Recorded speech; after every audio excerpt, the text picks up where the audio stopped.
Hey guys, this is Julie from Crafty Beach on YouTube, and we're going to do like a wood block pumpkin DIY. I'm going to start with one of these like wood signs from the Dollar Tree. It has words on it, and it's got like two little bump out sections. It's also got a pumpkin stem, but when I look at it, I kind of think like a square wood block pumpkin. So the first thing I'm going to do is paint everything white, or this is ivory. Doesn't really matter.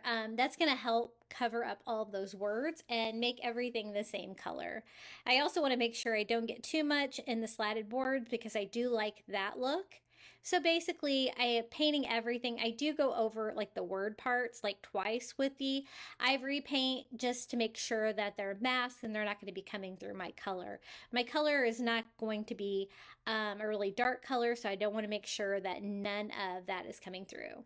So I go ahead and paint the sides as well. I just want a blank canvas for everything. And then I wanted to do like a wood bump out here in the center. And I'm going to use a Dollar Tree wood ruler for that. I just cut it down to size. And it's going to be like another section sticking out, kind of like the wood boards on the sides, but this one's a little bit bigger. And I actually do it with the bevel part out, so it even adds more texture and detail to it.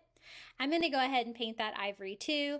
Again, blank canvas to make it whatever color that you want. This is a color that I chose. I think it's called Apricot by Apple Barrel. It's not like a bright pumpkin orange.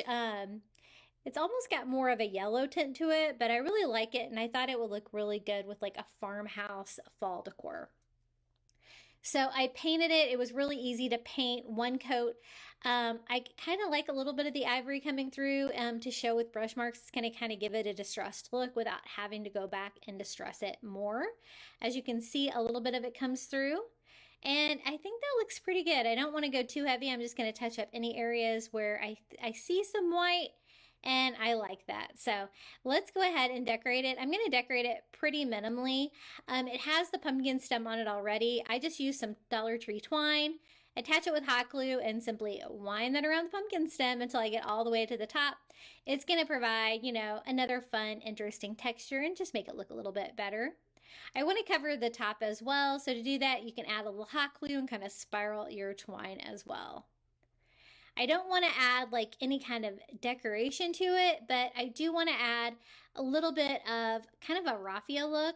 And I'm actually going to do that with Dollar Tree grass skirts. So I have plenty of these left over from summer luau's and stuff like that, but they're really fun to use for raffia. So I just cut one in half, a couple of pieces, and then I just do a really simple bow around the pumpkin stem, like letting it kind of go off to the sides a little bit to make it look like raffia. And then I thought a pumpkin leaf would be fun too. I just pulled this off of a Dollar Tree greenery. I kind of like the green color of it, and it's nice and small. So I'm going to go ahead and hot glue that to the stem as well. And that's it. Really easy to do. A little wood block pumpkin. I think this would look great combined with other kinds of fall decor. If you'd like more Dollar Tree DIYs, be sure to visit my YouTube channel at Crafty Beach. And until next time, happy crafting.